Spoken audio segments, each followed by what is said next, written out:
Hello there. This is my ePortfolio video, and I'm going to be talking about the Wronskian. Now we can use it to prove that systems of equations are linearly independent. So this is section 3.2, problem 7.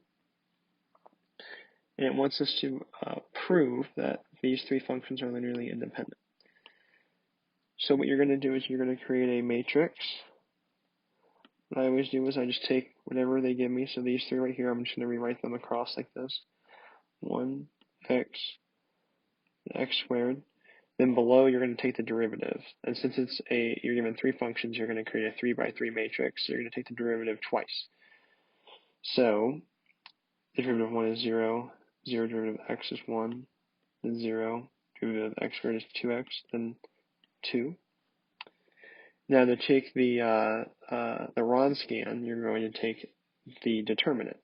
And to take the determinant of 3 by 3, I'm just going to use the pitchfork method, but you can use another method that you like, but this is the one that I like to use. And for that, you just rewrite the first two columns. And I'm just going to color code it this time. You can see exactly what I'm doing.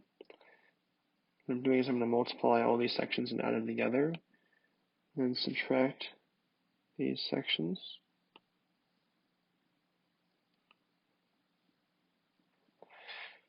So when you do that, you have 1 times 1 times 2, so you have 2, plus 0 plus 0, because there's zeros in those terms, minus other terms, you have a 0 plus 0 plus 0, yeah, 3 zeros. And you are going to get 2. And when you get a determinant, it is linearly dependent when it's 0, and since 2 is not 0, therefore this system is linearly independent.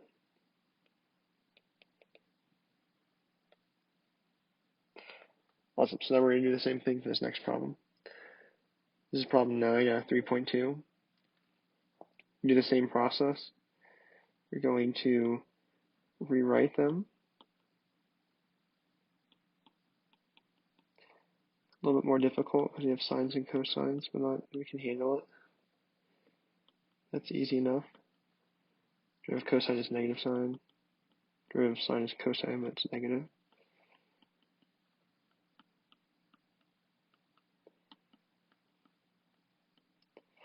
And I'm not going to rewrite it this time. I'm just going to continue on do the pitchfork method here. So I'm just going to rewrite the first row or first column.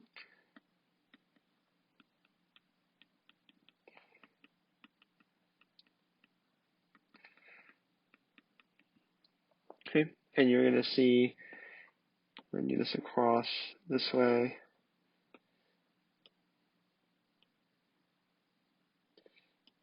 Totally messed that one up. There we go.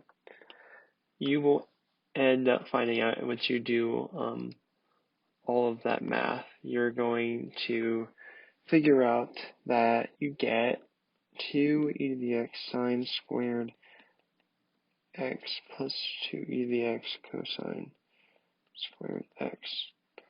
Right? And since you have a sine and a cosine, there's no way that this can be 0. So, therefore, the system is linearly independent. So I know in this example we had both examples we had 3 by 3s. If we were given, let's do a quick one over the side. So if you were given like f of x is equal to x, and then g of x was equal to x squared, do you have a 2 by 2?